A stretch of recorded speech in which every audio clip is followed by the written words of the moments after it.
Bismillahirrahmanirrahim. Assalamualaikum warahmatullahi wabarakatuh. Alhamdulillahi rabbil alamin. Alhamdulillahilladzi arsala rasulahu bil huda wa dinil haq liyudhhirahu ala dini kullihi wa kafa billahi syahida. Asyhadu an la ilaha illallah wahdahu la syarika lah iqraran bihi wa tauhida wa asyhadu anna Muhammadan abduhu wa rasuluh sallallahu alaihi wasallam tasliman mazida. Amma ba'd. Allahumma alimna ma yanfa'una wa anfa'na bima 'allamtana wa zidna ilman.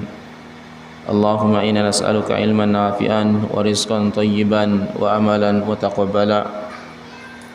Saudaraku yang dirahmati Allah Subhanahu wa taala, alhamdulillah, puji syukur kita pada Allah Subhanahu wa taala.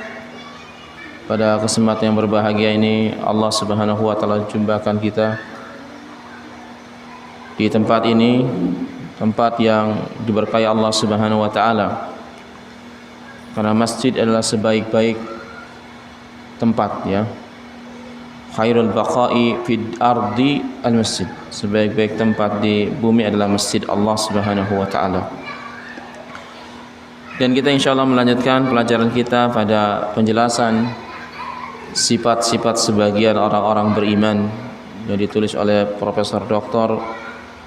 Syekh Abdul Aziz Ibnu Abdullah Ar-Rajhi hafidhahullah taala.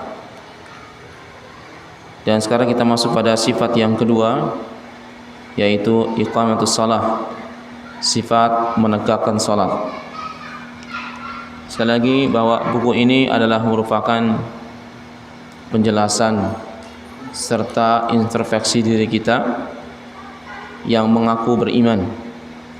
Apakah benar-benar kita beriman kepada Allah Subhanahu wa taala dengan memiliki sifat-sifat yang utama yang disebutkan oleh Al-Qur'an, yang disebutkan Allah dalam Qur'annya. Setelah kita menjelaskan sifat pertama, yaitu mengimani perkara yang gaib, maka kedua yang disebutkan Syekh di sini adalah iqamatus shalah, yaitu menegakkan salat, karena bersambung dengan penjelasan pada surat Al-Baqarah dari sifat orang-orang yang beriman yang disebutkan dzalikal kitabu la raiba fihi hudal lil muttaqin alladzina yu'minuna bil ghaibi wa yuqimunas shalah, ya kan?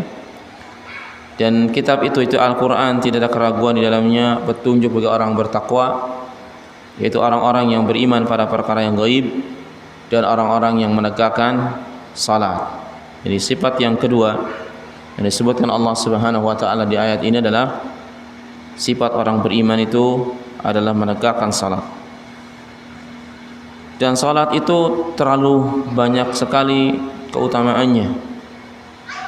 Namun kalau kita mengacu ke beberapa ayat Allah Subhanahu wa taala, maka akan dapatkan bahwa salat itu adalah merupakan petunjuk, merupakan kasih sayang Allah Subhanahu wa taala bagi orang-orang yang berbuat kebajikan.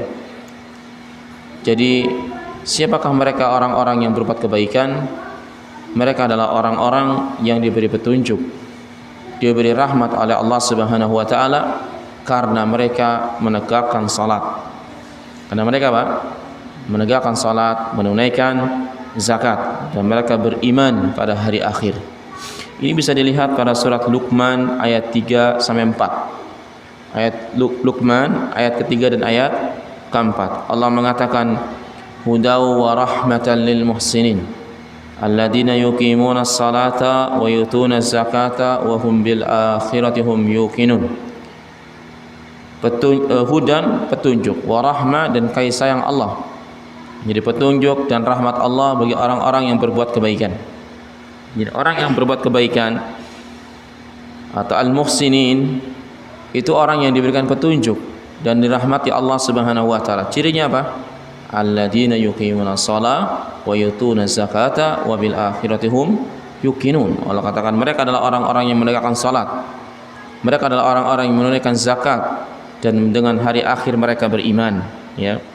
Nah, ini jadi kita bersyukur pada Allah Subhanahu wa taala di mana kita orang-orang yang diberi kemudahan oleh Allah Subhanahu wa taala dan diinginkan kebaikan. Karena kita orang-orang yang menegakkan salat. Sampai hari ini kita masih diberikan kemudahan oleh Allah untuk apa? Untuk menegakkan salat kepadanya. Maka di sana ada kasih sayang Allah, di sana ada petunjuknya, dan di sana kita dianggap sebagai orang-orang yang berbuat kebaikan. Juga dikuatkan di surat An-Naml ayat 2 sampai ayat 3-nya. Di awal-awal surat juga ayat 2 ayat 3 dari surat An-Naml. Allah mengatakan hudaw wa busra lil mu'minin. Petunjuk dan kabar gembira bagi orang-orang yang beriman. Kapan seorang beriman dapat petunjuk? Kapan seorang beriman diberi kabar gembira oleh Allah? Allah katakan alladzina yuqimunas salata wa yutuz zakata wa hum bil akhirati hum yuqinun. Ya sama, yaitu mereka orang yang menegakkan salat, mereka juga orang yang menunaikan zakat, dan mereka adalah orang-orang yang beriman pada hari akhir. Ya, kita kapan dapat petunjuk? Kapan dapat rahmat Allah? Kapan diberikan kabar gembira?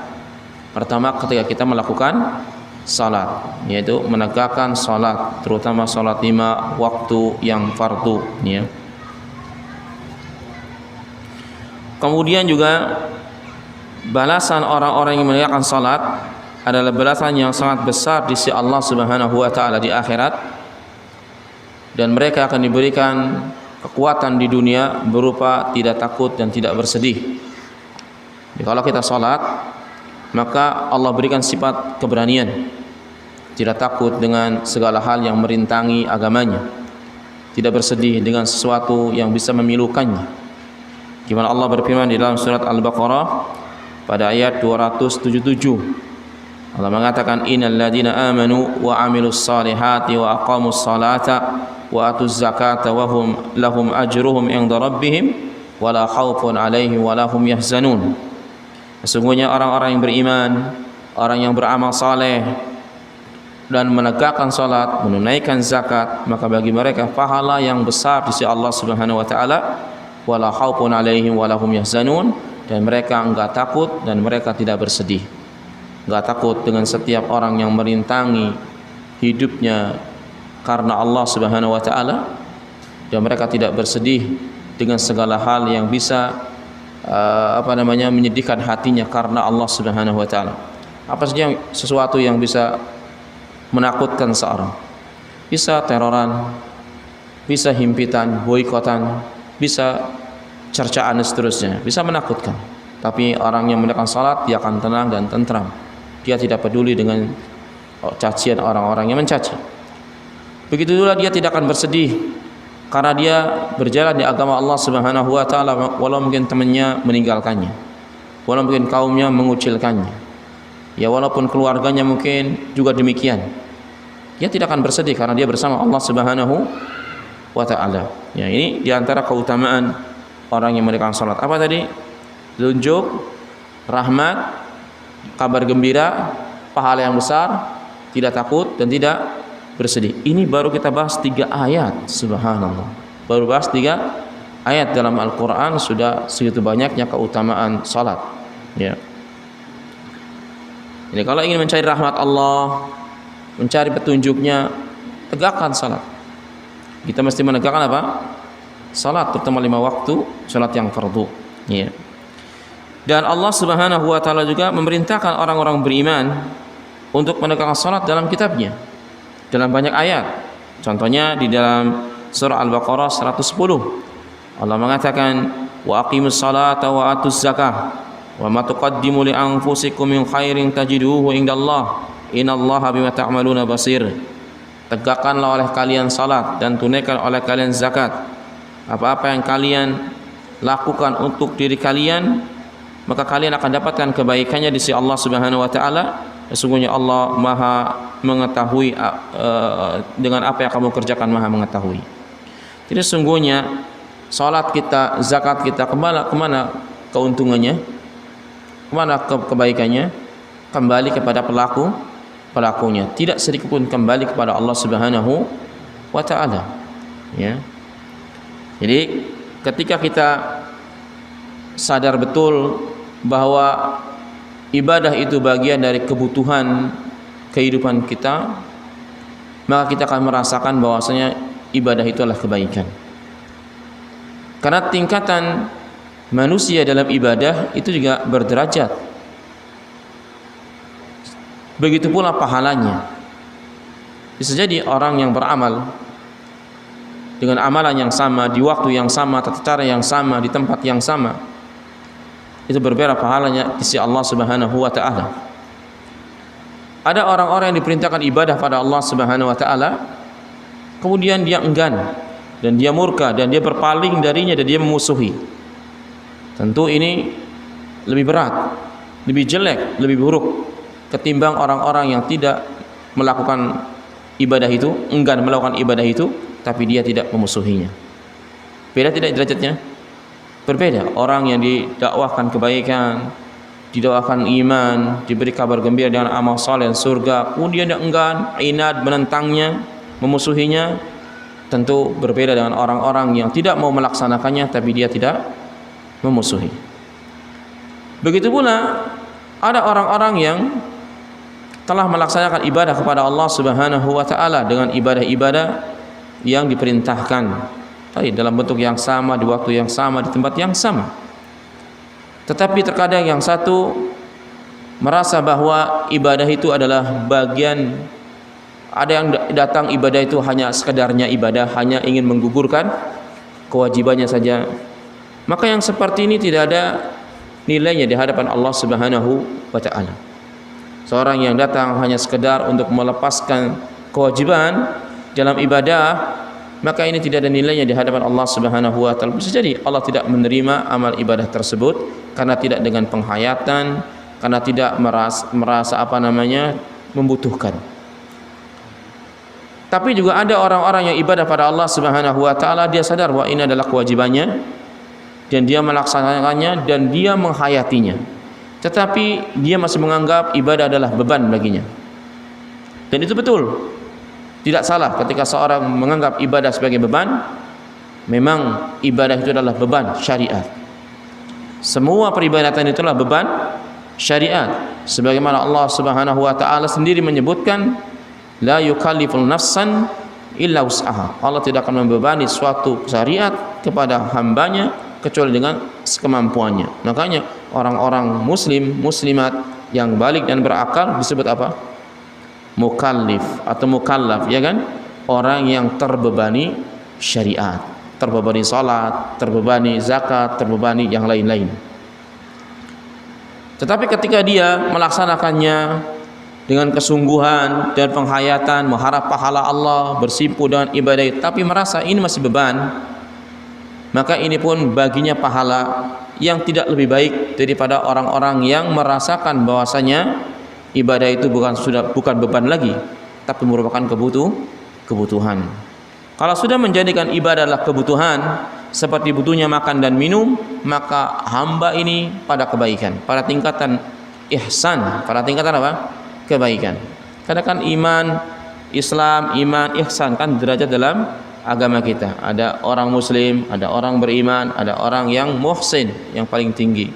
Ya, nah, kira-kira dalam ibadah kita kepada Allah Subhanahu wa taala, jangan jauh-jauh, terutama salat 5 waktu, itu sudah kita jadikan kebutuhan atau masih beban, atau di bawah itu.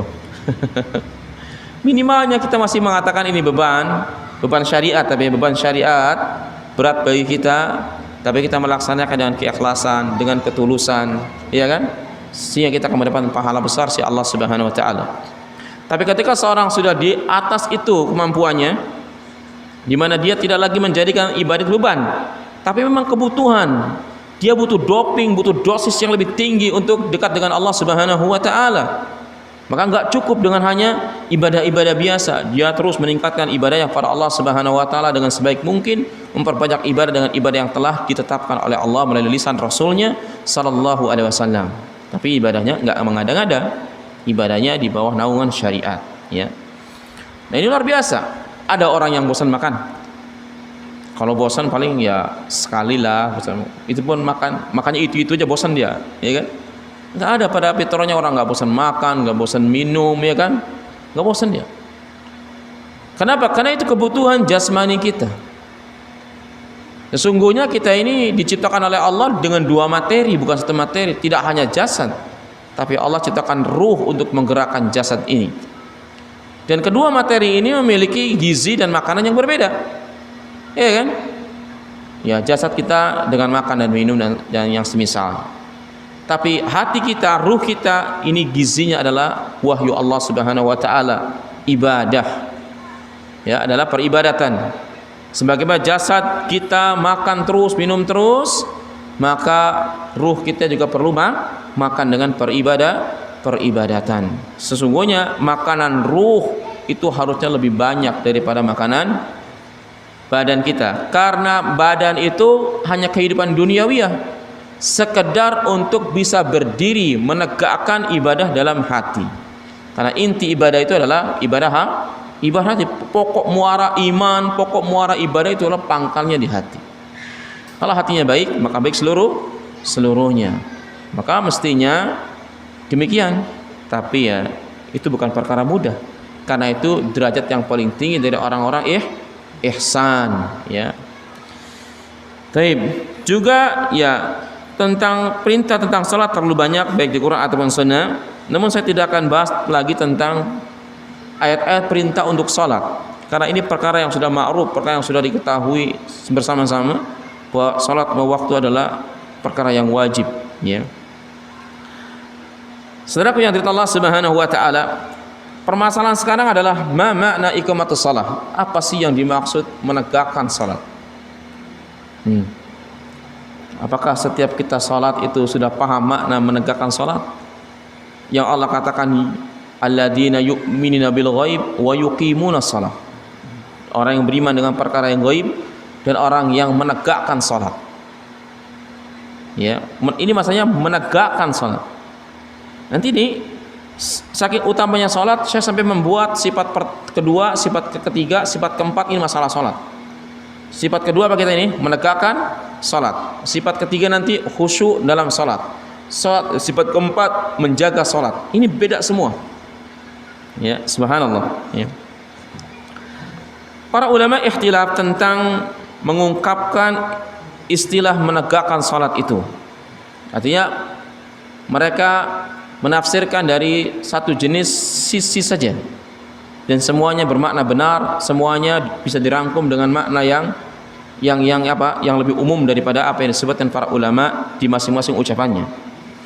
Di antara adalah ucapan Abdullah bin Abbas radhiyallahu ta'ala anhuma, di mana beliau mengatakan iqamatus salati itmamur ruku'i was sujudi wat tilawati wal khusyu'i wa iqbali 'alaiha fiha. Menurut Abdullah bin Abbas, yang disebut dengan menegakkan salat adalah menyempurnakan ruku', menyempurnakan sujud, menyempurnakan bacaan, menyempurnakan kekhusyuan, dan menghadap, ya, wa iqbali 'alaiha fiha, artinya menerima salat itu dengan lapang dada, ya, menghadapkan wajahnya ke salat kepada Allah Subhanahu wa taala. Ini kata siapa? Abdullah bin Abbas. Kalau menurut Abdullah bin Abbas saja, kira-kira kita sudah menegakkan salat atau belum? Belum tentu. Karena menurut beliau, menegakkan salat itu menyempurnakan ruku. Kam min sa'ilina la yatma'una wa la yubali fi ruku'i. Banyak orang yang salat dia tidak peduli dengan ruku yang benar, sujud yang benar, tilawah yang tartil, apalagi kekhusyuan. Belum tentu kita orang-orang yang menegakkan salat. Ingat, ya, ketika kita salat setiap saat sepanjang waktu sampai setua ini kita salat, apakah betul-betul kita telah disebutkan, apakah kita telah melakukan yang Allah sebutkan dalam Quran, alladzina yuqimunas shalah, orang-orang yang menegakkan salat. Berkata Qatadah muridnya Abdul bin Abbas, Qatadah mengatakan iqamatus shalah al-muhafadzatu ala mawaqitiha wudu'iha wa ruku'iha wa sujudiha. Nah, ada tambahan menurut Qatadah, menegakkan salat itu adalah seorang menjaga waktu-waktu salatnya, menjaga wudunya, menjaga ruku dan sujudnya. Kira-kira kita menjaga waktunya atau tidak? Pernah kita menjaga waktu salat? Ya minimalnya kita salat pada waktunya. Minimal kita salat pada waktunya. Ya, waktu salat itu ada waktu awal, waktu tengah, dan waktu akhir. Minimal dalam ruang lingkup itu kita masih diterima salatnya oleh Allah Subhanahu wa taala. Tetapi bersama jamaah itu adalah keutamaan. Bersama jamaah itu perintah Nabi sallallahu alaihi wasallam kepada kita, bukan perintah Allah. Hendaklah kita salat berjamaah. Dan salat jamaah itu mesti di mana? Di masjid. Rata-rata jamaah di negeri kita atau negeri lain pun rata-rata mereka menegakkannya di waktu yang mana? Awal, tengah atau akhir? Di awal waktu. Maka kira-kira kita ini orang yang menjaga waktu salatnya secara berjamaah atau tidak? Lebih-lebih adzan kita sudah di masjid, atau sebelum adzan sudah di masjid, dalam rangka apa? Kita mampu salat takbir ihram, takbiratul ihram bersama imam. Nah, ini berat. Abdullah Said bin Musayyab, seorang ahlu hadis dan ahlu ibadahnya sahabat di Madinah, itu beliau dalam biografi disebutkan kurang lebih 40 atau 42 tahun beliau hidup di Madinah. Salat 5 waktu berjamaah terjaga dan tidak pernah salat kecuali bersama imam dalam takbiratul ihram. Kira-kira kita, usia kita berapa hari ini? Kalau saya sekarang 41, mungkin ibadahnya kalau berapa tahun? Taruhlah 20 tahun atau 30 tahun. Belum lah 30 tahun. Ya balik berapa tahun? Atau taruhlah 20 tahun kita ibadah. Antum 20 tahun ibadah salat itu. Kira-kira seperti Said bin Musayyab tidak? Kalau kita adzan nggak di masjid, bisa nggak takbir bersama imam? Nggak pernah masbuk. Kita masbuk sering. Salat berjamaah bersama jamaah juga kadang-kadang, iya kan? Ini yang disebut dengan oleh kata ada apa? Muhafadzah ala mawaqitiha, menjaga waktu-waktunya. Subhanallah. Ternyata belum tentu kita adalah orang yang sudah menegakkan salat. Dan saya ketika baca buku ini, saya merasa malu. Ya kadang-kadang kita terbuka dengan satu buku, kita sudah banyak bahas fikih dan seterusnya, tapi belum menyentuh, kita hanya keilmuan, belum sampai ke sanubari. Tapi buku ini luar biasa pengaruhnya, terutama pada diri saya sendiri. Saya merasa malu dengan membaca buku ini. Ternyata saya belum seperti apa yang diharapkan oleh Allah dalam Al-Quran. Ya. Sentuhan-sentuhan itu perlu untuk apa? Melembutkan hati kita, untuk tahu bahwa engkau belum pada derajat yang sesungguhnya Allah minta. Subhanallah. Lihat, berkata Maqatil Ibnu Hayyan, lalu tafsir juga. Beliau mengatakan iqamatuha al-muhafadzah ala mawaqitiha wa isbaghi tuhuri fiha wa tamamu ruku'iha wa sujudiha wa tilawatil Qur'an fiha wa tasyahudi wa salati ala nabi sallallahu alaihi wasallam fa hada iqamatuha. Beliau menambahkan lagi, kata Muqatil, yang namanya menegakkan salat itu adalah menjaga waktunya, menyempurnakan bersucinya, menyempurnakan ruku dan sujudnya, menyempurnakan bacaan Al-Quran padanya, menyempurnakan tasyahud dalam salat, tasyahud dan salawat kepada Nabi. Maka ini yang disebut dengan menegakkan salat. Maka kata Syekh Abdul Aziz Ibnu Abdullah Ar-Razi, pengarang kitab ini, beliau mengatakan, qultu, aku berkata. Yang berkata siapa? Pengarang kitab ini. Beliau mengatakan, wa kullu hadhihi ma'ani sahihatun, semua makna-makna yang disebutkan ulama di atas adalah benar. Wa iqamatu salati yashmalu dzalika kullah, menegakkan salat adalah mencakup semua yang disebutkan di atas. Ya. Wa yajma'u hadzal ma'ani ayuqal, dan kita kumpulkan makna-makna yang disebutkan ulama di atas, bahwa menegakkan salat adalah ibaratun an idamatiha. Nah, ini kesimpulan dari ucapan tadi itu disimpulkan oleh Syekh bahwasanya menegakkan salat itu adalah perumpamaan seorang kontinu dalam menegakkannya. Pertama disebutkan ibaratun an idamatiha, artinya seorang mesti kontinu di dalam melaksanakan salat. Wal muhafatu 'alaiha bimawaqitiha, dan hendaklah dia menjaga waktu-waktunya. Jangan sampai salat sebelum waktunya, jangan sampai salat setelah keluar waktunya. Bihududiha, dengan batasan-batasan waktu, karena salatnya waktu, terutama ada waktu-waktu yang telah ditetapkan. Allah katakan inna salata kanat 'alal mu'minina kitaban mauquta. Sesungguhnya salat itu sudah ada waktu-waktu yang telah ditetapkan. Ya.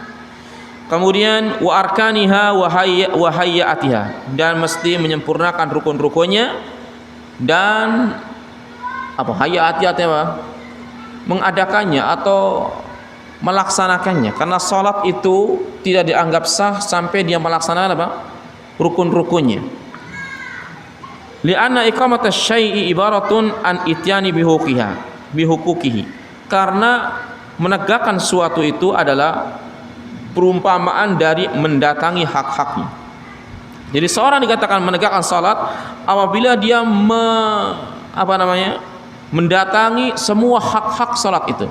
Dan salat itu ada berdirinya, ada rukunya, ada sujudnya, ya kan, ada duduknya, semua harus didatangi dengan penuh saksama. Termasuk di luar itu seperti menjaga waktunya, menjaga kesuciannya, ya kan? Subhanallah, ya. Ini orang dikatakan menegakkan salat. Jadi kalau orang kesuciannya dia tidak terjaga, tidak peduli, maka dia tidak dianggap sebagai orang yang menegakkan salat. Begitu pula orang yang telah bersuci, sudah niat ikhlas ibadah kepada Allah Subhanahu wa taala, tapi rukuknya tidak sempurna, sujudnya tidak sempurna, tidak ada kekhusyuan di dalam salat, maka itu juga tidak dianggap sebagai orang yang menegakkan salat. Subhanallah. Nanti kita akan sampai pada pembahasan khusyuk dalam salat. Disebutkan di sana bahwa al khusyuk bis salati karruhi ala jasadi. Saya mengatakan bahwa ruh khusyuk dalam salat itu ibarat ruh dalam jasad. Fa kaifa idza kana jasadu biduni ruh? Saya mengatakan maka bagaimana kalau seandainya jasad kita tanpa ruh? Bagaimana? Jasad kita tanpa ruh? Mati. Fakadzalika salata biduni khusyuk. Maka begitulah salat tanpa kekhusyuan. Setelah itu kita langsung tujuh keliling, kita belum tentu ibadah kita diterima Allah Subhanahu wa taala. Ya. Nah, ini perlu apa? Perlu pendalaman, perlu penghayatan, sehingga ibadah kita itu betul-betul apa yang diinginkan Allah Subhanahu wa taala. Ingat, ibadah kita kepada Allah adalah kita beribadah seperti apa yang Allah inginkan, bukan seperti apa yang kita rasakan. Kita kadang-kadang merasa sudah baik. Kenapa? Perasaan sudah baik. Ibadah bukan dengan perasaan kita, tapi dengan apa? Dengan ilmu yang Allah berikan kepada kita melalui Quran dan Sunnah Nabi Sallallahu Alaihi Wasallam. Ya. Maka Syekh mengatakan demikian. Wa bihada ayuhal muslim anna iqamata as-salati laisa huwa mujarradul ityani bihadil af'ali makhsusah faqat. Maka dengan ini wahai saudaraku seorang muslim, ketahuilah bahwasanya menegakkan salat bukan semata-mata mendatangi perbuatan yang khusus yang telah kita kerjakan semata. Jadi salat itu bukan sekedar kita melakukan gerakan dan bacaan salat gitu ya. Duna itmamilaha, tanpa adanya penyempurnaan dalam salat. Jadi seorang ketika dikatakan telah menegakkan salat karena dia telah menyempurnakan apa? Hak-hak salatnya. Ya. Wa khusyu'i wa tuma'ninah fiha.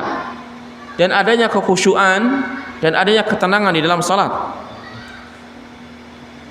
Dan tadi sudah disebutkan, disinggung sedikit, walau nanti akan dijabarkan lebih dalam pada sifat yang ketiga, bahwa khusyuk adalah ruh dalam salat, ya kan? Nah, bagaimana dengan tuma'ninah? Tuma'ninah itu adanya ketenangan, baik ketenangan hatinya di dalam salat dalam memahami saksama antar bacaan, atau tenang dalam arti membacanya, atau tenang di dalam gerakannya. Jadi tuma'ninah dalam gerakan, kan tuma'ninah bisa dalam bacaan, tuma'ninah dalam penghayatan hati, tuma'ninah dalam gerakan. Karena salat itu ada amalan hati, ada amalan lisan, ada amalan anggota badan.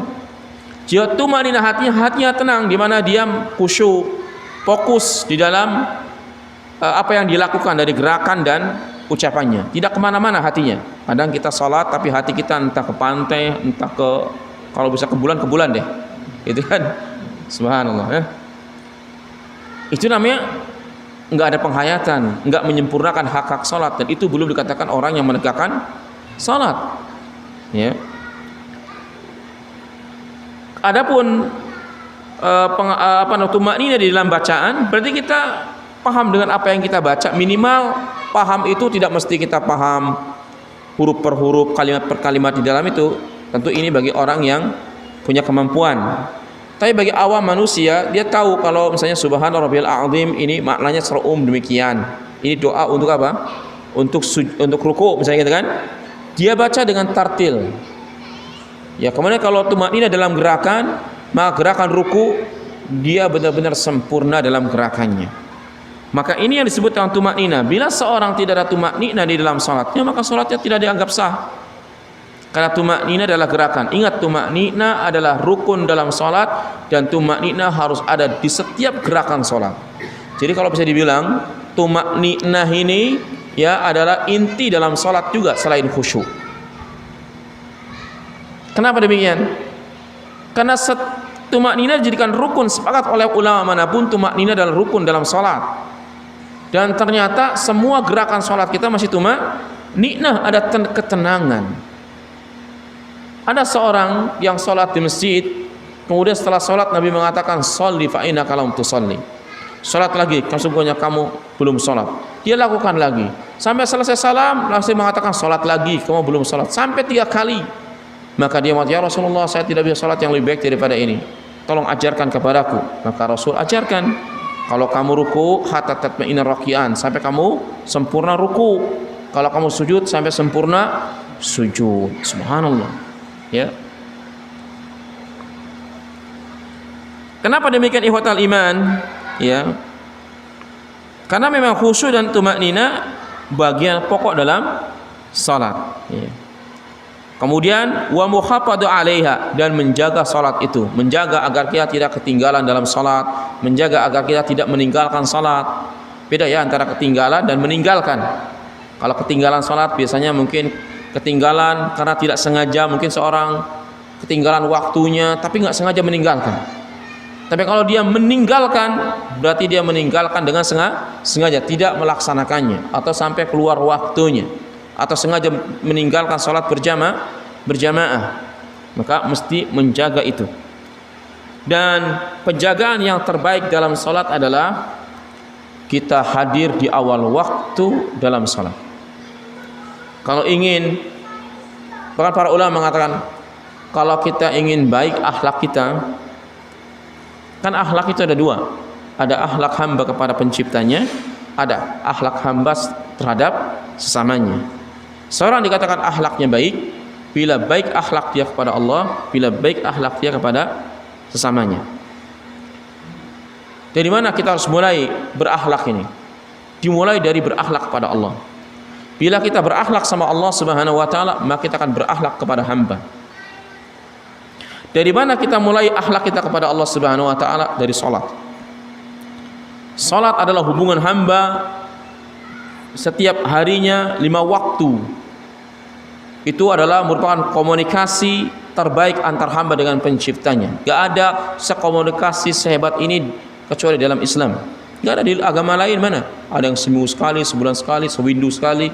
Islam sehari 5 kali dia harus menghadap Rabbnya Jalla fi'ula minimal. Ada komunikasi dengan Allah Subhanahu wa taala penciptanya. Maka kalau ingin baik hubungan kita dengan Allah dan dengan hamba, mulai dari salat. Dari mana kita mesti menjaga salat? Diusahakan hadir sebelum adzan atau adzan di masjid. Coba dari sekarang, begitu adzan antum berangkat. Minimalnya begitu adzan kumandang berangkat. Itu sudah minimal. Minimal, jangan minimalnya apa? Oh nanti yang penting salat mau qomat. Ini akan ketinggalan jamaah. Minimalnya ketika adzan berhentikan pekerjaan, kita berangkat ke masjid salat. Kita tidak akan ketinggalan salat jamaah. Mungkin kita adzan, kita masih bisa di mana? Di masjid. Kita bisa baca, kita bisa mendengarkan adzan, kemudian mengucapkan seperti muadzin ucapkan, kemudian kita bisa membaca doa setelah adzan, kemudian kita bisa apa lagi? Salat qobliyah, kita bisa berdoa di antara adzan dan iqamat, dan kita menunggu orang salat. Semua pahala. Menunggu orang salat pahalanya seperti salat. Ini bayangkan. Subhanallah. Dan memang harus begitu. Nanti akan dirasakan sendiri bila kita terasa adzan di masjid atau sebelum adzan di masjid, maka kita akan terasa baik kehidupannya. Akan terasa baik. Pertama, baik hati kita lapang, permasalahan mudah, pokoknya lapang aja hati kita itu. Merasa lebih baik. Kenapa? Ketika hamba ingin baik di hadapan Allah, ingin diperbaiki kehidupannya, mesti perbaiki hubungannya dengan penciptanya, karena dia yang membolak-balikkan hati kita, dia yang akan merubah nasib kita. Ya, maka perbaiki hubungan Allah terutama di mana? Dari salatnya. Karena kalau orang sudah adzan di masjid, itu kebaikan banyak yang ada padanya. Kebaikan banyak. Di antaranya dia akan terhindar dari sifat kemunafikan. Karena orang munafik itu idza qamu kusala, bila dia menegakkan salat bangunnya malas-malas. Yura'una nas, mereka ingin dilihat oleh manusia. Itu aja. Nah, itu ya. Nah, coba itu, silakan. Ya minimal sekali tidak ketinggalan dalam jamaah. Tapi kalau kita standarnya pakai itu, sudah banyak kebaikan yang terbuang. Dan bisa jadi kalau standarnya yang penting sholat jamaah saya tidak ketinggalan, bisa jadi Anda akan ketinggalan. Yakinkah ketika qomat itu Anda tidak punya kesibukan yang lain di suatu waktu? Pasti punya, pasti ketinggalan. Tapi kalau standar kita sebelum adzan di masjid atau adzan pas saya di masjid, pasti kita ada mundurnya tuh, ya kan? Ya, mundurnya kita bersama sholat jamaah bersama imam takbir, kita takbir. Coba antum berkaca sama Said Ibnu Musayyab. Kita nggak ada sepupu hitam dia di dalam ibadah kepada Allah Subhanahu wa taala. 40 tahun dia ibadah pada Allah Subhanahu wa taala, tidak pernah ketinggalan salat jamaah. Takbir bersama imam terus. Allahu Akbar. Kayaknya rumahnya di samping masjid apa ya? Atau di masjid terus dia gitu. Itu kenapa demikian? Karena dia ingin menjaga salat. Inilah orang yang menjaga salat. Inilah yang betul-betul disebutkan Allah, alladzina yuqimunas shalah, orang-orang yang menjaga salat. Kemudian idawamatuha, dan mengkontinyukannya. Jadi bukan sekali-kali datang ke masjid tepat pada pada adzan, tapi continue, terus continue. Insyaallah begitu continue ini akan terjadi biasa. Kalau sudah biasa itu sudah jadi biasa, nggak ada beban bagi kita kan? Sudah nggak ada beban berat, ya, karena sudah biasa, ya. Dan mungkin dengan itu banyak menginspirasi orang untuk datang ke masjid lebih dulu. Kadang orang itu perlu contoh, orang itu perlu pendahulu. Kadang dia tahu ilmunya, tapi juga merasa malu. Kami nggak ada orang yang duluan, nanti saya dikira apa-apa gitu. Begitu ada yang mencontohkan, yang lain ikut semua. Bisa jadi begitu, ya. Dan ini termasuk orang-orang yang memakmurkan masjid. Jadi jadikan masjid yang sudah kita bangun ini betul-betul makmur, terutama untuk salat 5 waktu. Salat 5 waktu, bayangkan Bapak-bapak, salat 5 waktu itu cuma 5 kali dalam sehari. Masjid ini dibangun 24 jam dalam seharinya, ada terus. Sedangkan ibadah kita ke masjid kan jarang. Sudahlah jarang pula, sebentar pula kita ini, ya kan? Yang lamanya muadzin aja, muadzin adzan, ya kan? Agak lama dikit lah. Kalau kita yang sholat ini udahlah masbuk, lah itu pulang, gitu kan? Ya, coba makmurkan masjid. Insyaallah Allah Subhanahu wa taala akan berikan kemudahan dalam kehidupan kita, ya. Dan Allah Subhanahu wa taala itu mengancam dengan wail bagi orang-orang yang tidak menegakkan salat dengan baik. Allah katakan wailul lil musallin alladzina hum an salatihim sahun. Celakalah orang-orang yang salat, yang lalai dalam salat-salat mereka. Maksud lalai dalam salatnya bisa lalai di dalam rukunya, lalai di dalam khusyuknya, lalai di dalam tumakninanya kan? Atau lalai di dalam waktunya, lalai dalam kesuciannya. Ya, atau juga di antara tafsirnya mengundur-undur waktu sampai keluar waktunya gitu kan. Maka ini diancam apa? Wail. Yang jelas setiap orang yang dalam salatnya belum menegakkan hak-hak salat diancam dengan kecelakaan oleh Allah Subhanahu wa taala. Bayangkan, orang yang salat saja, kita yang salat saja itu masih diancam celaka oleh Allah Subhanahu wa taala ketika salat kita tidak menegakkan hak-hak yang Allah inginkan. Ya, bagaimana dengan orang yang tidak mau salat? Ya. Makanya kita perbaiki salat kita, maka akan baik hubungan kita dengan Allah. Kalau hubungan kita baik dengan Allah, maka Allah akan perbaiki hubungan kita dengan sesama. Ya. Jam berapa? 4 menit lagi. Baik.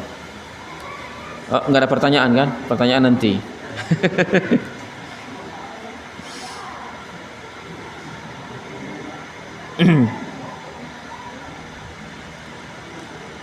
Nah, contohnya di antara ketidaktumakninaan atau tidak menegakkan hak salat, dalam hadis Nabi sallallahu alaihi wasallam disebutkan, "Inna aswa'an nasi sariqatan alladhi yasriqu salatahu." Sesungguhnya sejelek-jelek manusia dalam mencuri adalah seorang yang mencuri dalam salatnya. Qalu ya Rasulullah wa kaifa yasriqu? Para sahabat tanya, ya Rasulullah, bagaimana orang yang salat kok bisa mencuri? Qala la yatimmu ruku'aha wa la sujudaha. Orang yang mencuri salat adalah orang yang tidak sempurna ruku'nya dan tidak sempurna sujudnya. Dalam hadis lain apa? Iltifatu yaltafitu syaitan. Jadi orang lagi salat kemudian dia toleh itu mencuri dalam salatnya. Ya. Dia telah dicuri oleh syaitan, ya. Jadi seorang dalam salat itu betul-betul harus tumakninah, harus tenang. Baik tadi tenang dalam bacaan, tenang dalam penghayatan hatinya, tenang dalam perbuatannya. Ya. Sehingga dia tidak lagi dikatakan pencuri dalam salat. Baik itu kita toleh atau mungkin kita tidak menyempurnakan gerakan-gerakan di dalam rukun-rukun salat, seperti terutama dalam rukuk dan sujud. Jadi bapak-bapak dan ibu-ibu, kalau rukuk dari situ tumanina gerakan itu apa sih bahasanya? Betul-betul lurus, jadi punggungnya lurus, kepala dan punggung rata gitu ya. Kemudian dari bokong sampai ke kaki lurus gitu ya. Dengan ditopang dengan dua apa? Tangan kita. Telapak tangan kita itu menggenggam kedua lutut kita. Jadi yang digenggam adalah lututnya. Jadi telapak ini benar-benar menggenggam lututnya seperti ini. Ya, dalam hadis-hadis Nabi sallallahu alaihi wasallam bagaimana cara Nabi salat. Rasul disebutkan dalam hadis qabidu ala rukbatai, kedua telapak dan ini jari-jarinya menguasai lututnya. Wal ditekan sehingga posisinya adalah tumakninah lurus. Kemudian kita mampu membaca doa-doa dengan baik, maka itu dianggap tumakninah. Habis ya. Baik, para hadirin dan jamaah yang dimuliakan Allah Subhanahu wa taala, ya, insyaallah kita lanjutkan setelah Isya dari pembahasan kita ini.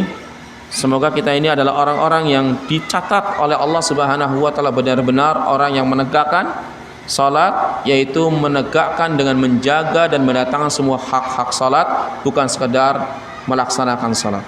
Aku qouli hadza wa astaghfirul azim. Subhanaka wa hamdik, asyhadu an la ilaha illa anta, astaghfiruka wa atubu ilaik. Wassalamualaikum warahmatullahi wabarakatuh.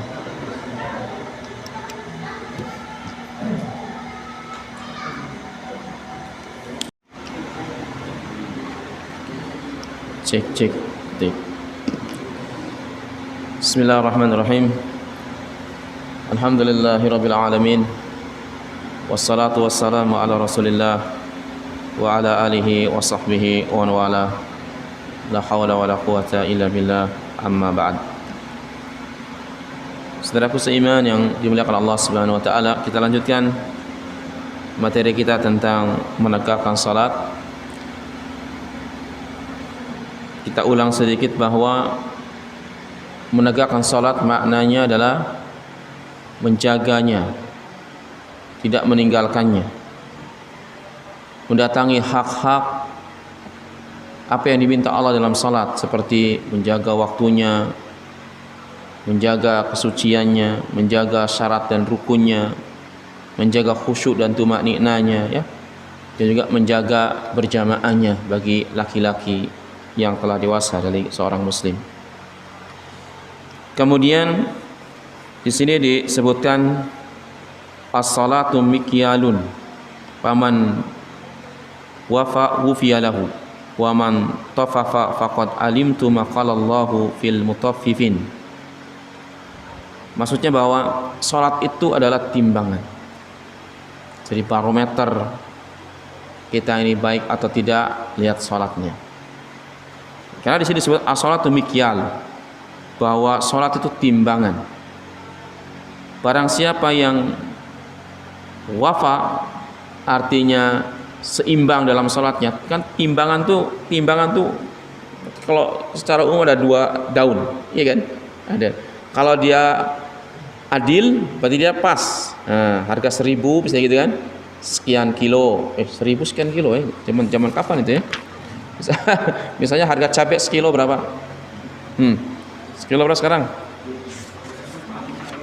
50.000 misalnya kan? Sekilo 50.000. Dia pas kilo, ya kan? Berhenti dia. Ini namanya wafa. Artinya barang siapa yang dalam salatnya wafa, dia menunaikan dengan baik, dia melaksanakan sesuai porsinya diminta Allah Subhanahu wa taala, wufiya lahu, maka dia telah dicukupi. Allah telah memberikan kecukupan kepadanya. Artinya dia telah berlaku adil, dia telah berlaku seimbang, dia telah berlaku kejujuran. Wa man taffafa faqad alimtum qala Allahu fil mutaffifin. Barang siapa yang curang dalam salatnya, kurang dalam memenuhi hak-hak tuntutan salat, maka kamu telah tahu apa yang Allah katakan pada al-mutaffifin. Maksudnya pada ayat wailul lil mutaffifin alladzina ikhtalu wailul lil mutaffifin alladzina idza ikhtalu yastawfun wa idza kaluhum awazanuhum yukhsirun. Jadi al-mutaffifin itu adalah orang-orang yang apabila kalau dia beli, dia pengen minta banyak. Tapi kalau dia jual, dikurangi timbangannya. Itu al-mutaffifin. Barang siapa yang curang dalam salatnya, mencuri dalam salatnya gitu ya, atau tergesa-gesa dalam salatnya, tidak khusyuk, tidak tumakninah dalam salatnya, tidak menjaga waktunya, tidak menjaga salatnya, maka engkau telah tahu celaan Allah kepada al-mutaffifin, ya kan? Dengan celakaan, dengan ancaman celaka neraka wail, ya. Subhanallah, ya. Dan Al-Imam Malik rahimahullah taala dalam Muwatta'nya, beliau mengatakan likulli syai'in wafa'un wa tadfifun. Di setiap segala sesuatu itu ada al-wafa, artinya ada kejujurannya dan ada kecurangan. Jika sesuatu ada kejujuran dan ada kecurangan. Fa idza tawa'ada Allah Subhanahu bil wail lil mutaffifin bil amwal fama dhanna bil mutaffifina fis shalah. Kalau Allah Subhanahu wa taala saja, mengancam dengan wail, kecelakaan bagi orang yang curang dalam timbangan jual beli mereka, maka bagaimana ketika Allah Subhanahu wa taala mencela orang yang curang dalam salatnya. Ini kan kenapa Allah cela orang yang nimbang jual beli yang curang itu? Kenapa dicela? Karena ketidakadilan, adanya kedzaliman kepada orang lain, ya kan? Anda penjual telah mendolimi siapa? Pembeli, atau pembeli mendolimi penjual. Jadi yang mendolimi itu tidak selamanya penjual. Pembeli kadang juga mendolimi, apalagi ibu nih. Bukan berarti ibu salah. Kadang prakteknya sudah timbang-timbang, oh tahu ini ya, teman ini ya, minta maksa gratis. Padahal belum tentu orangnya ridho untuk penjualnya. Ini dicela oleh Allah, diancam dengan wail, dengan neraka bagi mereka yang curang dalam timbangan. Itu pada hak hamba. Maka Allah juga cela hamba yang mengurangi hak Allah Subhanahu wa taala. Dalam apa? Dalam salat. Fawailul lil musallin alladzina hum an salatihim sahun. Yang mereka lalai dalam salat mereka. Lalai menegakkannya, lalai menjaga waktunya, lalai kekhusyuannya dan seterusnya ya. Nah, ini perlu diperhatikan oleh kita orang-orang yang sudah diberikan taufik, diberikan hidayah oleh Allah untuk penegakan salat. Jadi salat kita harus lebih baik. Salat kita harus lebih dengan pemahaman. Salat kita harus dengan seksama. Jadi kita tidak asal setelah salat rajin salat, tidak. Tapi kita mendatangi salat sesuai dengan porsi yang Allah minta, yang Allah tetapkan kepada kita. Karena Imam Malik mengatakan segala sesuatu itu ada kejujuran, ada yang menepati dan ada yang curang, ada yang mencurangi. Salat pun demikian, ada yang menepati ketetapan Allah dengan menjaganya dan ada juga yang mencuranginya, gitu ya. Maka Allah cela dengan wail. Nah, ya.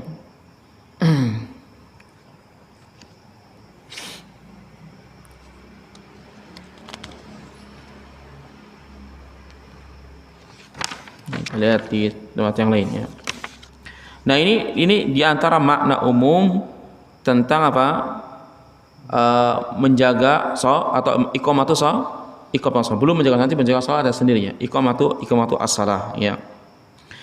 Dan di sini saya mengatakan wa kasiru minan nas la yatimmu ruku'ahu wa la sujudahu. Kebanyakan manusia dalam salat mereka itu enggak sempurna ruku'nya, enggak sempurna sujudnya. Wala yatma'inu biha, dan tidak tumakninah pada ruku' dan sujudnya. Wa khususan idza kana yusalli munfaridan, terlebih-lebih apabila dia salat sendirian. Aw kana yaqdi syai'an min salatihi fatahu ma imamihi. Aw kana musafiran, aw kana yusalli tatawwuan. Ya, atau seorang yang mengqadha salatnya. Ya, karena salat itu tertinggal darinya. Atau orang itu dalam keadaan safar. Ya, atau orang salat sunnah.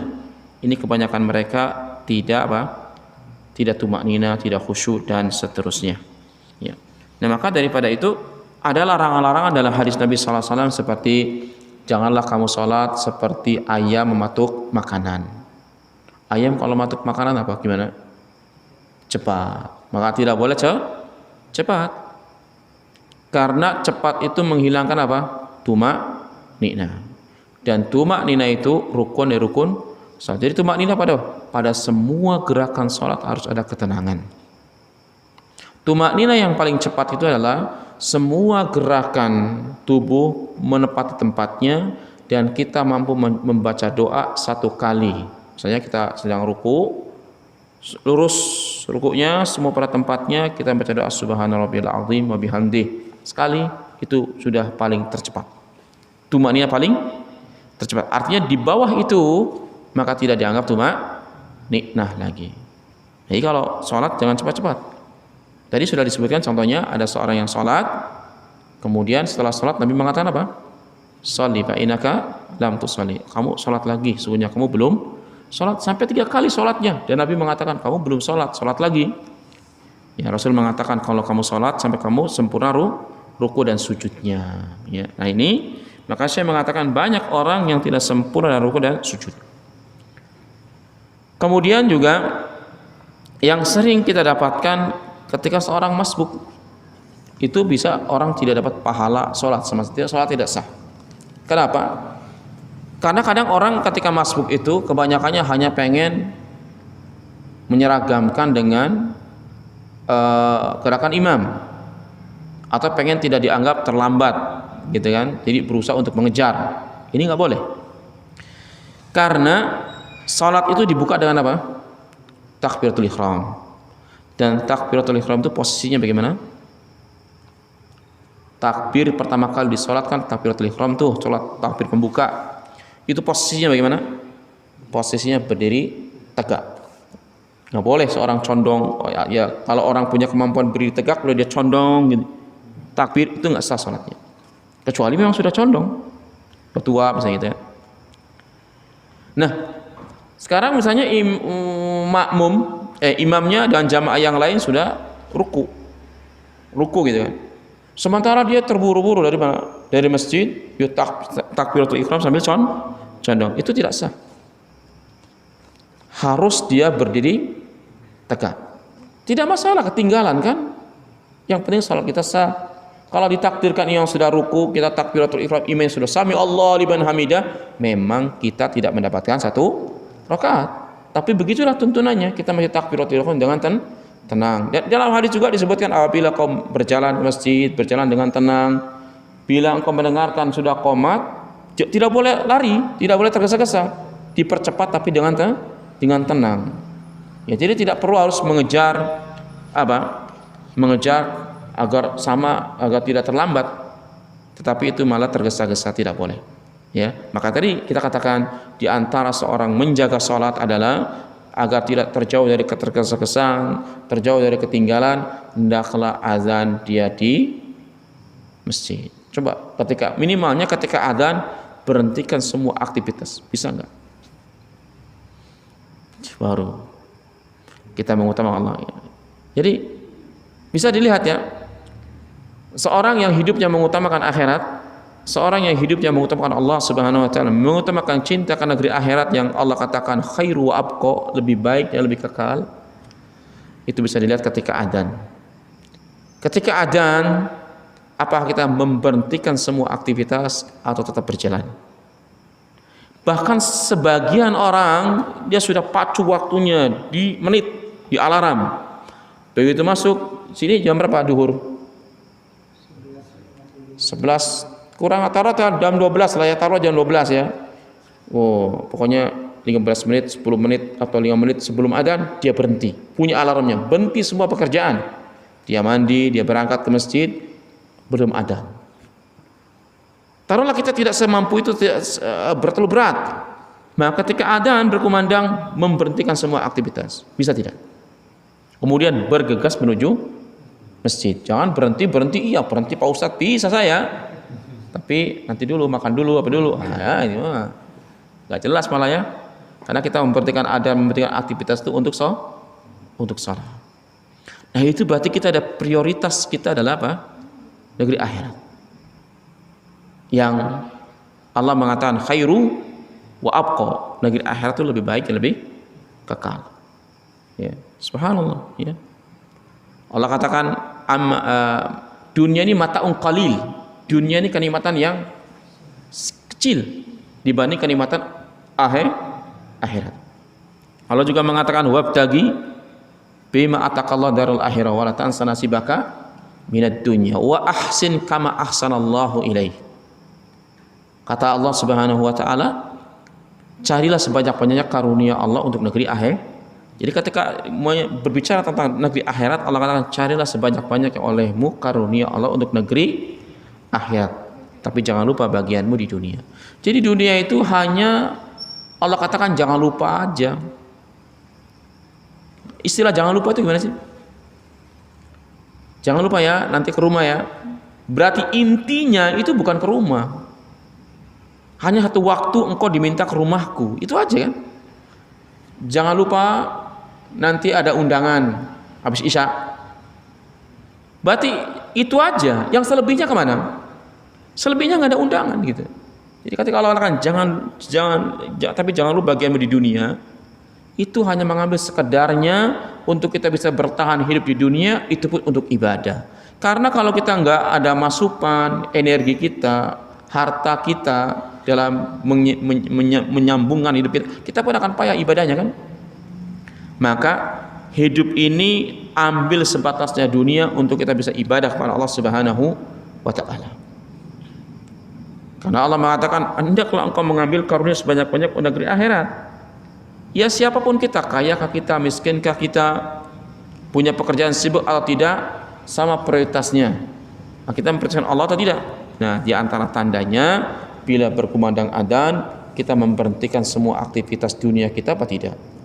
Kemudian bergegas menuju masjid untuk menghadap Allah Subhanahu wa taala. Berarti dalam ruang lingkup pekerjaan kita, ruang lingkup hidup kita memang menanti salat.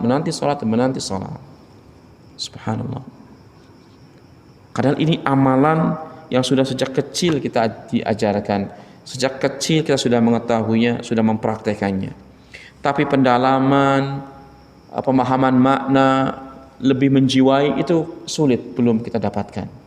Ya, makanya Kenapa sampai Nabi SAW mengatakan amalan pertama kali yang Allah hisab dari hamba adalah salatnya.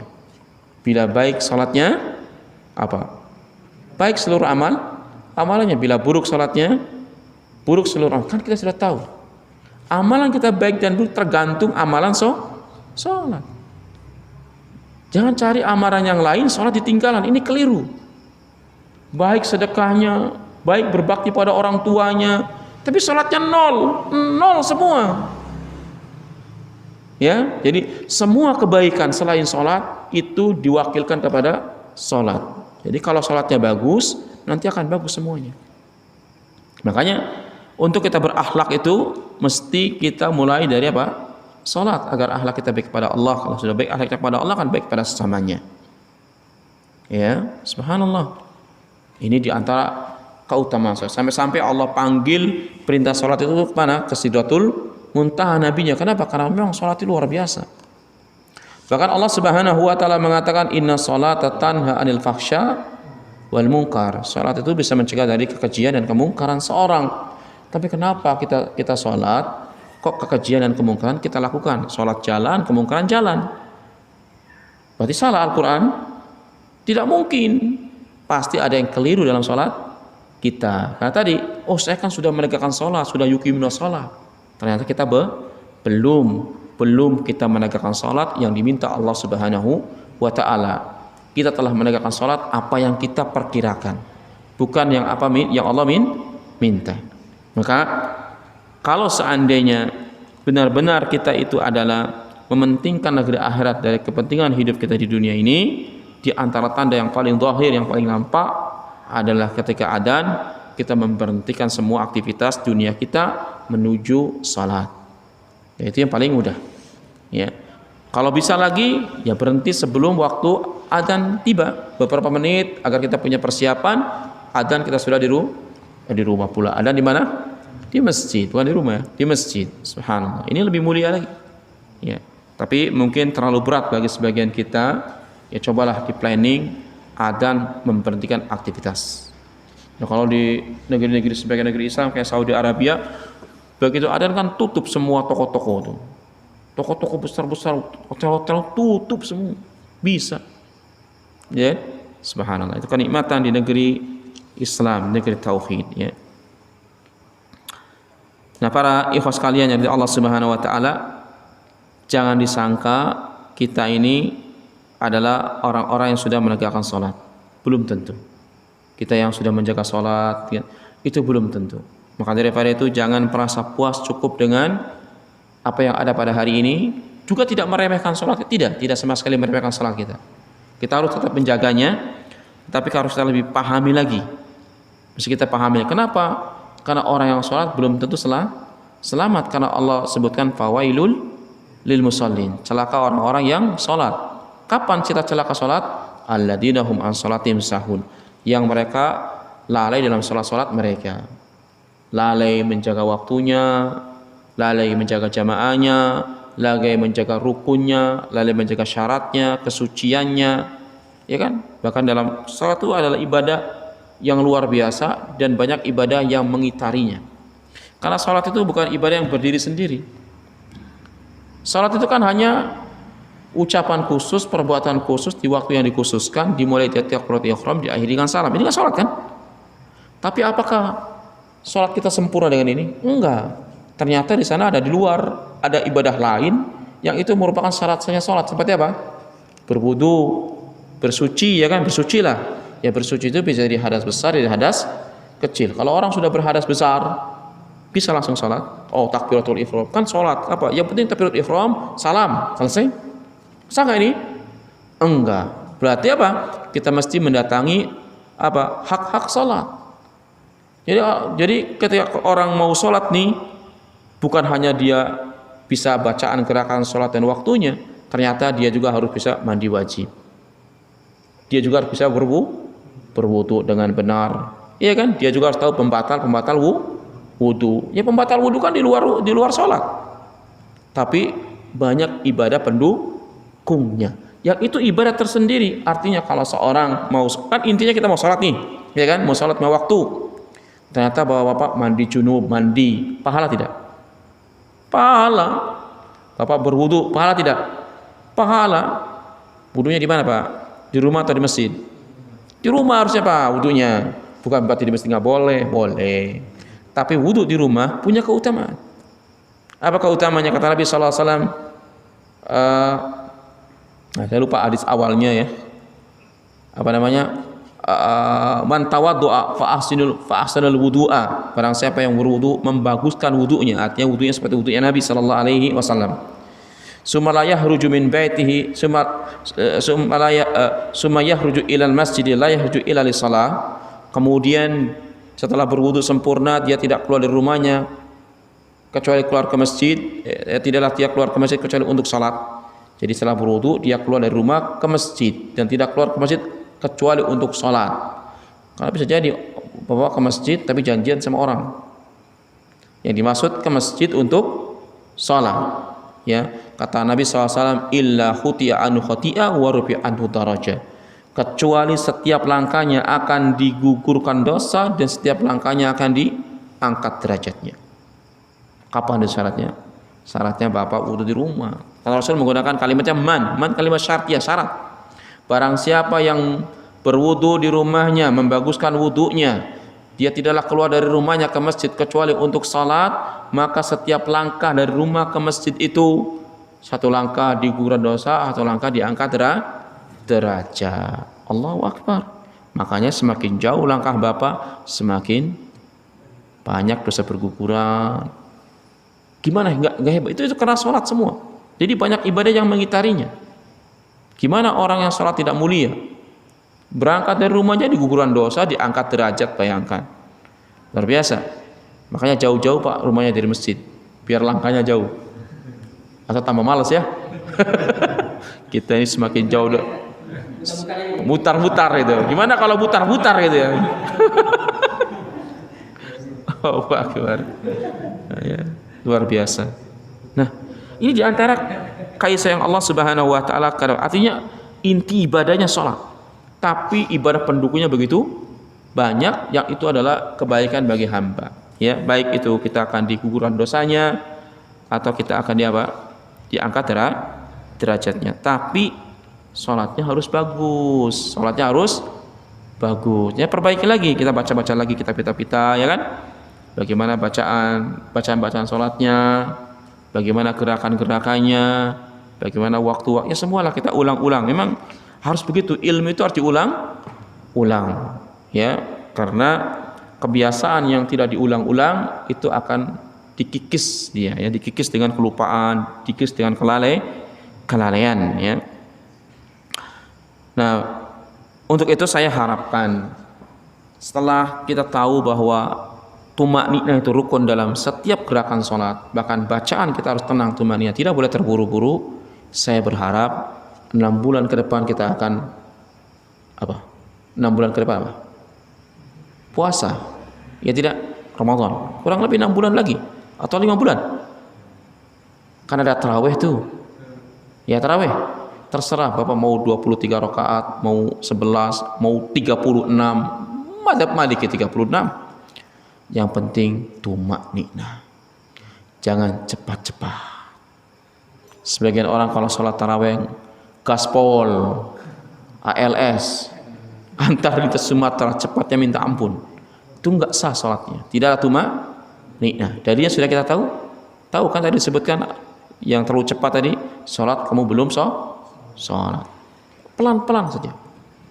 Bacaan pendek-pendek enggak apa-apa. Bacaannya lagi qul huwallahu ahad, hanya bisanya itu tidak masalah. Yang penting kerjakan pelan-pelan, tidak boleh cepat. Nah, ini kita kasih tahu untuk 6 bulan ke depan. Ya, jangan sampai sia-sia, jangan sampai kita niatnya untuk meramaikan bulan Ramadan, taat kepada Allah Subhanahu wa taala, tapi yang dapat adalah siksa. Kenapa? Karena kita sholat tidak sesuai tuntutan Nabi. Kan amal itu diterima syaratnya cuma 2 ya.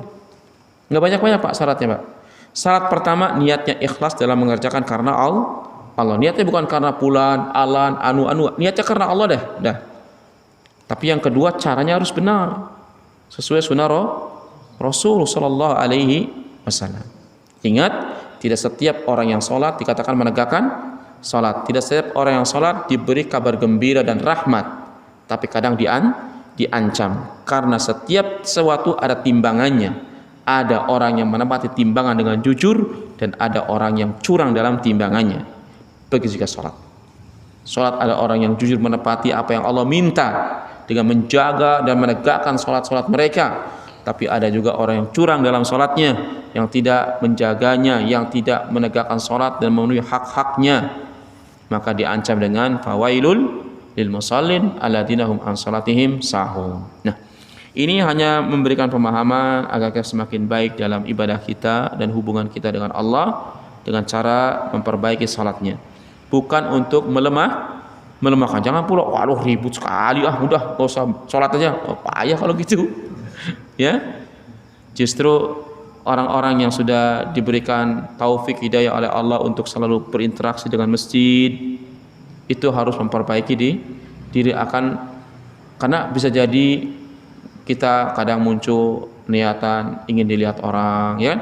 Kadang muncul di benak kita ada kesombongan, kadang muncul kelalaian. Nah, inilah fungsinya kita saling mudzakarah, saling mengingatkan. Adanya taklim. Jadi taklim itu bukan sekedar mengambil keilmuan kemudian disimpan, tidak. Tapi kita belajar agar kita tahu cara beramal, sehingga amal kita betul-betul di dalam apa yang Allah hendaki. Secara cukup penjelasan kita tentang menegakkan sholat, karena nanti insya Allah sifat yang ketiga tentang khusyuk dalam sholat mungkin nanti kita gabung dengan menjaga sholat insya Allah ta'ala. Baik, dari sini dulu mungkin ada yang ditanyakan, dipersilahkan. Nah, fadhal. Pertanyaannya boleh bebas, yang bisa dijawab, yang tidak ya nanti ditanyakan ke ustadz yang lainnya. Nah. Waalaikumsalam warahmatullahi wabarakatuh.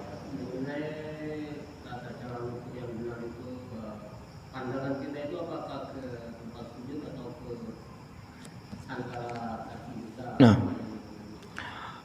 pandangan dalam sholat, kalau kita mengacu kepada apa yang dijelaskan Fadilatul Syekh Abdullah Bassam dalam kitab Taysir Alam Syarh Umdatul Ahkam, ada antum cari namanya Taysir Alam Syarh Umdatul Ahkam, punya Syekh Abdullah Bassam.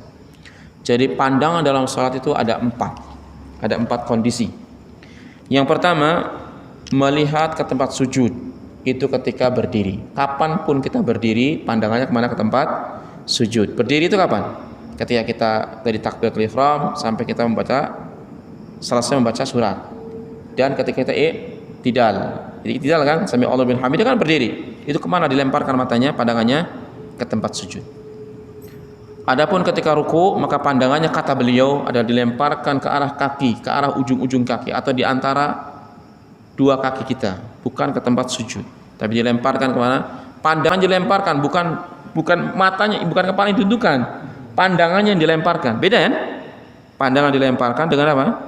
Dengan mata ditunduk. Kalau kepalanya lurus, jadi kalau ini pundak kita, kaidahnya ya, walaupun saya juga belum serata ini kepala dengan badan kita sama, bukan didongakkan ke atas kepalanya sehingga lebih tinggi. Harus rata dia antara punggung dengan apa? Pundak, punggung dan kepala ini rata. Tapi pandangannya di mana? Dilemparkan ke tempat kaki, ke arah ini kata beliau. Kemudian ketika kita sujud, kemana mata dilemparkan? Ke arah hidung, kata beliau, dilemparkan ke arah hidung, bukan pejam. Enaknya pejam ya. Enggak, tapi mata diarah kemana? Ke arah hidung. Nah, ketika duduk ketika duduk di mana kita diarahkan ke jari tangan. Ketika tasyahud itu tangannya diluruskan, pandangan diarahkan ke tangan ini. Itu kata beliau, ada 4 pandangan mata dilemparkan ketika sholat, masing-masing punya pandangan yang berbeda. Itu Allahu a'lam. Ya. Ini kalau mengacu kepada apa yang disebutkan beliau Fadilatul Syekh Abdullah Al-Bassam rahimahullah ta'ala, dan meninggal ya. Nah, Ya. Assalamualaikum warahmatullahi wabarakatuh. Waalaikumsalam warahmatullahi wabarakatuh. Ustaz, apa hukumnya sholat hanya menggugurkan kewajiban?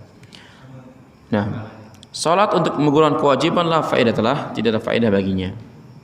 Seorang yang menjalankan ibadah hanya ingin digugurkan gugurnya, tidak ingin pahala Allah Subhanahu wa taala, maka dia akan mendapat siksa.